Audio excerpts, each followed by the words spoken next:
تو ہمیں کہنے میں کیا مذائقہ یہ بتاؤ؟ اگر ہم کہیں یہ مدینے پاک کے کتے یا غوث پاک کے کتے ادھر آ، تو کون سی بری بات ہے بھائی؟ ابھی خود کہہ رہے ہو تو ہم بھی کہہ رہے ہیں. تو یہ ہم نہیں کہہ رہے ہیں. زیر ناف، زیر مانے نیچے، اور ناف تو سمجھتے ہیں آپ، ناف کے نیچے یعنی جہاں گندگی کے بال ہوتے ہیں، جہاں کہ اللہ کے نبی صلی اللہ علیہ وسلم نے فرمایا کہ وہ ناف کے نیچے کے بال جو ہے صاف کیا کرو ہفتے میں، 2 ہفتے میں، 40 دن کے اندر. وہی زیر ناف. اب وہ مقام تو نہیں بتا سکتے جہاں سے خون نکلتا ہے، وہ مقام تو زیر ناف تو پورا ہی ہے کہ نہیں؟ چونکہ حکیم کی پڑیا ہے، اس لیے یہ دیکھیں یہ اعمال قرآنی. میرے عزیز، میرے بھائی، یہ ایک چاول ہے ڈیک کا، یہ ڈیک کا ایک چاول ہے. اس طرح کی تو میں سینکڑوں مثالیں لا سکتا ہوں. ہمیں اس سے غرض نہیں یہ حضرت کس جماعت کے لیڈر ہیں یا رہنما تھے، اللہ تعالیٰ معاف کرے، ہم تو یہی کہیں گے.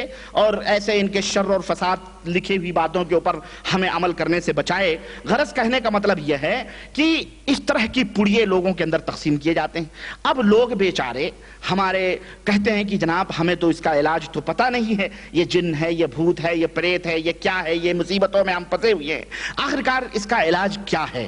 تو ایک سبب تو یہ ہے کہ میں یہ چاہتا ہوں کہ آپ حضرات کے سامنے وہ علاج بتاؤں جو قرآن و سنت سے ثابت ہے. اللہ اور اس کے رسول صلی اللہ علیہ وسلم نے جس طرح سے علاج کیا. اور جیسا کہ میں نے بتلایا کہ میری گفتگو یہ 3-4 پوائنٹس کے اوپر ہوگی. سب سے پہلے چونکہ یہ جناتوں وغیرہ کا بھی اثر ہوتا ہے یہ تمام سب چیزیں.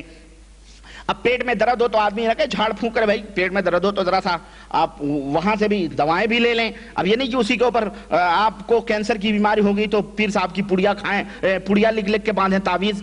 تو اسی طرح سے آپ کہیں سفر کریں تو ہمارے ہاں امام ضامن بھی باندھتی ہیں ہماری مائیں بہنیں. ہمارے ہاں جب چلتے ہیں کوئی بھائی لوگ یہاں بہت سارے آتے ہیں تو کہتے ہیں جی امام ضامن باندھ لو، اس میں کچھ پیسے ہوتے ہیں. امام ضامن، امام حسین کہتے ہیں امام حسین کی ضمانت میں تم جا رہے ہو یا امام علی کی ضمانت میں جا رہے ہو، یعنی تم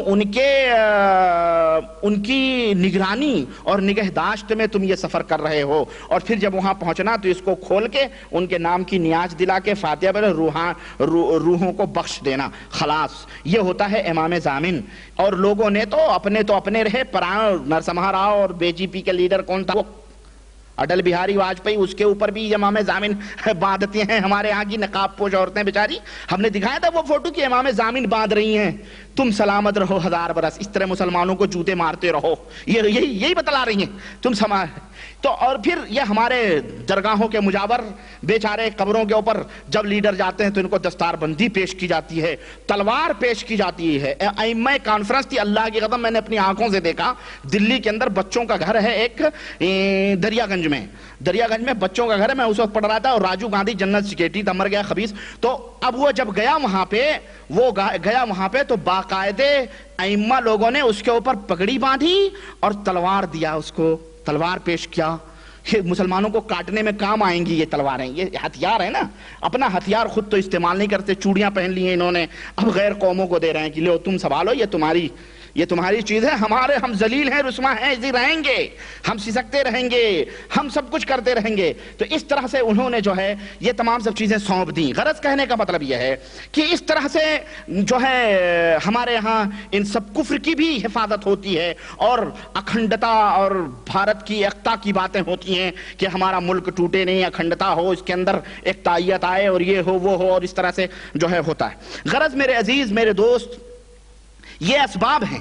ان اسباب کی وجہ سے میں نے مناسب سمجھا کہ اندھیرے میں بھٹکے ہوئے ہمارے نبی صلی اللہ علیہ وسلم کی ان بھولی بھالی امتوں کو چلو نبی کریم صلی اللہ علیہ وسلم کی وہ ٹمٹماتی ہوئی روشنی دکھائیں کہ اللہ کے نبی صلی اللہ علیہ وسلم نے اس سلسلے میں، اللہ تبارک و تعالیٰ نے اس سلسلے میں کیا رہنمائیاں فرمائی ہیں. جہاں اللہ کے نبی صلی اللہ علیہ وسلم نے ہمیں دین اسلام سے لے کے عقیدہ سے لے کے عمل اور اخلاق اور چھوٹی سے چھوٹی باتیں بتلائی ہیں، کیا اللہ کے نبی صلی اللہ علیہ وسلم نے اس طرح سے ہمیں ان شیطانوں اور ان بھوتوں سے بچنے کا بھی کوئی راستہ بتلایا ہے یا نہیں بتلایا ہے؟ حقیقت یہ ہے کہ اللہ کے نبی صلی اللہ علیہ وسلم نے یہ راستے اللہ کی قسم بتلائے ہیں اور بہت ہی مدلل طریقے سے اللہ نے بھی بتلایا اور نبی کریم صلی اللہ علیہ وسلم نے بھی بتلایا کہ شیطانوں سے اس طرح بچ سکتے ہو. شیطان تمہیں چھو بھی نہیں سکتا، شیطان تمہارے قریب بھی نہیں آ سکتا، شیطان تمہیں کوئی پریشان نہیں کر سکتا، ان سے بچ سکتے ہو. اور اگر کبھی بائی چانس دشمن ہے، کبھی کوئی دھکا لگا دیا تو اس کے بچنے کی یہ ترکیب ہے، اللہ کے نبی نے بتلائی ہے، لیکن اصل میں یہ ہے نا کہ تعویذ پہن لینا، پلیتے پہن لینا آسان ہے، لیکن نبی کریم صلی اللہ علیہ وسلم کی باتیں چونکہ وہ عمل کرنا پڑے گا، اس کے اوپر جو ہے عملی ثبوت دینا پڑے گا، لوگوں کو سب کچھ کیا کہتے ہیں محنت کرنا پڑے گی، اس لیے اس سے دور بھاگتے ہیں۔ اور نہ یہ مجاور اور نہ یہ پیر، نہ یہ شیخ الحدیث اور نہ ہی یہ محدث کرام جو تعویذیں بنڈل کے بنڈل بیچتے ہیں، اس امت کو بتاتے ہیں کہ میرے بھائی یہ کرو تم اپنا عقیدہ درست کرو، نہیں بتاتے۔ جیبیں بھر رہے ہیں، یہ 100 روپے کی تعویذ ہے، یہ 1000 کی تعویذ ہے، یہ 125 کی تعویذ ہے، یہ 500 کی تعویذ ہے، اس طرح تمہارے گھر میں اتنے جنات، اتنے، یہی سب بتایا جاتا ہے۔ غرض کہنے کا مطلب ہے میں نے سوچا کہ آپ حضرات کے سامنے، اپنے دوستوں کے سامنے، اور جہاں تک میری آواز جائے پہنچے ان لوگوں کے سامنے میں یہ باتیں کھول کر کے رکھوں کہ سب سے پہلے دشمن کی حقیقت سمجھو۔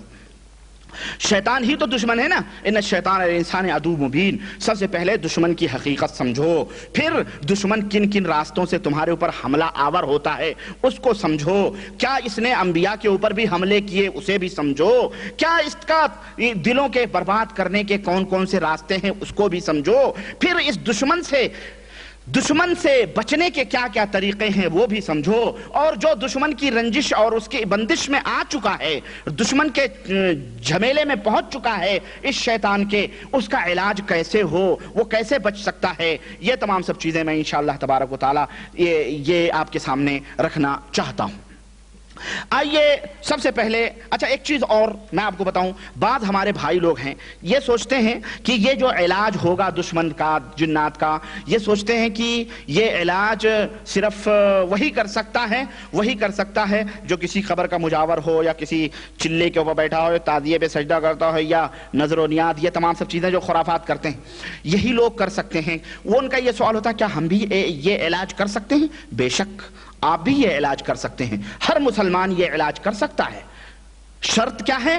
اس کے کچھ صفات ہیں، علاج کرنے والے کے لیے کچھ صفات ہیں، کچھ اس کے گن ہیں، وہ سمجھ لیں، اس کو اپنے ذہنوں میں بٹھا لیں، بے شک آپ بھی اس طرح سے علاج کریں، اپنا علاج کریں، اپنے گھر والوں کا علاج کریں۔ وہ شروط ہیں، ان شروط کے اوپر آپ مکمل طور پہ اتر جائیں، یقیناً آپ بھی کر سکتے ہیں۔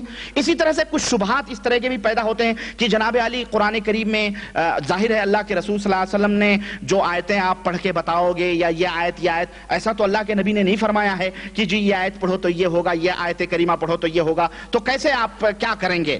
تو اصل میں یہ ہے کہ ہمارا جواب یہ ہے کہ جناب ایسا ہے کہ اللہ کے رسول صلی اللہ علیہ وسلم نے، بلکہ اللہ تبارک و تعالیٰ نے پورے قرآن کو شفا قرار دیا ہے۔ جہاں حضور صلی اللہ علیہ وسلم سے مل جائے حدیث کہ اللہ کے نبی نے یہ پڑھا، وہ تو اہلاً و سہلاً سراخوں پہ، جہاں نہ ملے وہاں قرآن کریم کی آیت ہے۔ اللہ تعالیٰ نے فرمایا وَنُنَزِّلُ مِنَ الْقُرْآنِ مَا هُوَ شِفَاءٌ وَرَحْمَةٌ لِّلْمُؤْمِنِينَ وَلَا يَزِيدُ الظَّالِمِينَ إِلَّا خسارہ، کہ ہم نے اس قرآن کو اتارا ہے اور اس میں شفا ہے۔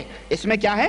شفا ہے، مومنوں کے لیے شفا ہے، اور اس میں رحمت ہے، اور ظالموں کے لیے اس میں کیا ہے؟ خسارہ اور نقصان ہے۔ اسی طرح سے اللہ کے رسول صلی اللہ علیہ وسلم نے، اور یہ شفا جو ہے جہاں پر آدمی کی روحانیت کو یہ قرآن شفا دیتا ہے، شرک اور خرافات کی گندگیاں اور پلید ان دلوں سے نکالتا ہے یہ قرآن، اور اسے صحیح فکر اور اللہ وحدہ لا شریک کی معرفت یہ قرآن دیتا ہے، وہیں جسمانی طور پر جو آفات، جو بلیات، جو آہات، جو پریشانیوں میں یہ اللہ کے بندے ملوث ہوں گے ان کے لیے بھی اس میں شفا ہے، معنوی طور پر بھی، اور یعنی روحانی طور پر بھی اور جسمانی طور پر، دونوں طور پر یہ قرآن ہمارے لیے شفا ہے۔ اسی طرح سے حضرت عائشہ رضی اللہ تعالیٰ عنہ کی روایت، اللہ کے رسول صلی اللہ علیہ وسلم نے فرمایا، حضرت عائشہ رضی اللہ تعالیٰ عنہ فرماتی ہیں کہ نبی کریم صلی اللہ علیہ وسلم ہمارے پاس آئے، اور ہمارے پاس ایک عورت بیٹھی ہوئی تھی جو علاج کر رہی تھی، جو علاج معالجہ کرتی تھی،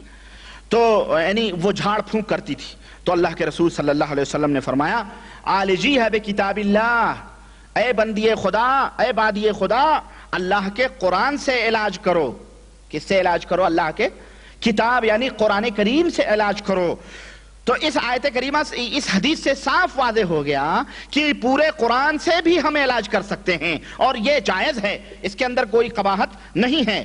اسی طرح سے بخاری شریف کی وہ روایت جس میں حضرت ابو سعید خدری رضی اللہ تعالیٰ عنہ نے وہ بچھو کے ڈنگ جس کو لگے تھے سورہ فاتحہ پڑھ کے علاج کیا تھا، تو نبی کریم صلی اللہ علیہ وسلم نے فرمایا کہ تمہیں کیسے معلوم ہوا کہ سورہ فاتحہ کے اندر یہ اس سے جھاڑ پھونک کیا جاتا؟ تو نے بولا اللہ کے نبی میں نے پڑھ گیا، اللہ تعالیٰ فائدہ دی۔